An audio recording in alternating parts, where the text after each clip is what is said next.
जहाँ टू से किसी स्थान या व्यक्ति की ओर जाने का बोध होता है। ठीक है, टू क्या बताता है, किसी डायरेक्शन को बताता है, और किसी डायरेक्शन को बताता है तो एग्जैक्ट लोकेशन बताता है कि मतलब कहाँ जाना है। ठीक है, समझ में आया कि नहीं।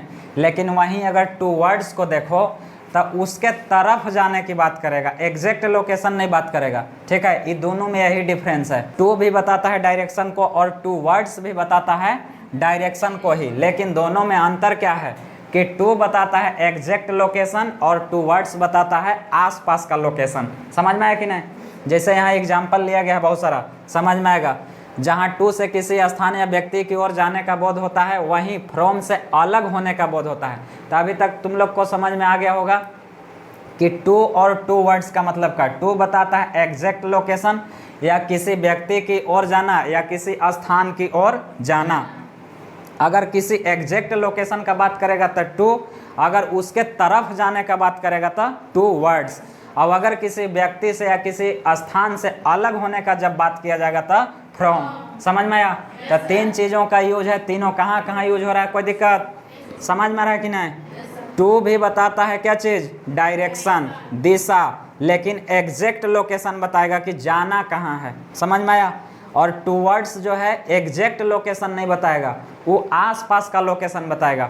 और फ्रॉम का मतलब क्या होता है, किसी स्थान या किसी व्यक्ति से दूर होने का बोध कराता है। ठीक है, तो टू क्या कराता है, किसी व्यक्ति या स्थान के नज़दीक जाने का, और फ्रॉम क्या कराता है, दूर होने का, किसी स्थान से या किसी व्यक्ति से। समझ में आया।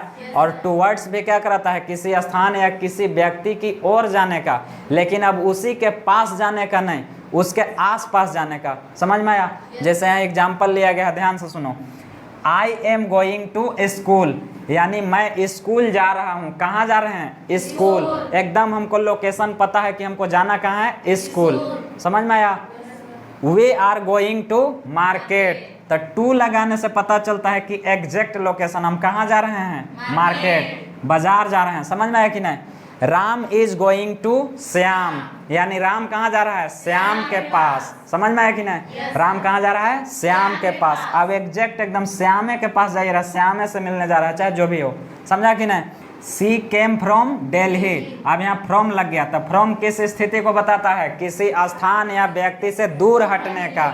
और टू क्या बताता है, किसी के पास सटने का, या किसी व्यक्ति के पास नज़दीक जाना है, या किसी स्थान के पास।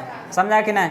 तो यहाँ पर क्या बताया जा रहा है, सी केम फ्रॉम दिल्ली। कोई दिक्कत, कि वह दिल्ली से आई। समझ में आया कि नहीं, वह दिल्ली से आई। तो यानी दिल्ली से हट गया। समझ में आया कि नहीं, यानी किसी स्थान से दूर हो गया। तो दूर होने के सेंस में फ्रॉम, और उसके नज़दीक सटने के सेंस में टू। कोई दिक्कत। लेकिन अब यहाँ देखना एक sentence, he was going towards market. अब यहाँ देखो टू वर्ड्स लगाया गया है। तो टू वर्ड्स के क्या बताना चाहता है, उसके नज़दीक, आसपास। मतलब इसका मतलब हुआ कि he was going towards market, वह बाजार की ओर जा रहा था। समझा कि नहीं। अभी जरूरी नहीं है कि वो बाजारे जा रहा था, हो सकता है कि बाजार उसी साइड में लगा है, उसी साइड में ये भी गया है, लेकिन एक कंफर्म नहीं है कि बाजारे गया है। समझ में है कि नहीं। बाजार के आसपास अगल बगल से भी हो करके आ सकता है। इसका मतलब ये हुआ, आई एम गोइंग टूवर्ड्स स्कूल, मैं स्कूल की तरफ जा रहा हूँ, मैं स्कूल नहीं जा रहा हूँ। समझ में है कि नहीं। कोई दिक्कत।